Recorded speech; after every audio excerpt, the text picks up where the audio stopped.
Hello guys and welcome to Tech Tricks tutorial. In today's video, I will show you the step-by-step tutorial on how to merge two clips in Capcut. So by the end of this video, you will learn how to do them. So without further ado, let's get into it. So the first thing that we need to do is to open our Capcut app right here.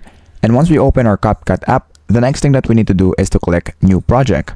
So you're going to create a new project by uploading your photo that you want to upload right here. So as you can see in my end, this is the photo that I have chosen.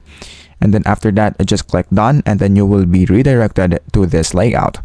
And so to add or to merge two clips in Capcut, the next thing that we need to do is to click the overlay button. So in that way, we will be able to add two clips at the same time in a video. And after that, just click add overlay right here. And then let's say, for example, that we want to add this video. So let's do that. And then click add right here. And then as you can see, we now have merged two clips in Capcut. So you can edit it if you want to, but I will just leave it as it is. And then if you want to export it, all you have to do is to click export and you are now good to go. So that is basically it for this video. Thank you guys for watching Tech Tricks tutorial. I hope you learned something and please don't forget to like and subscribe. Have a great day everyone.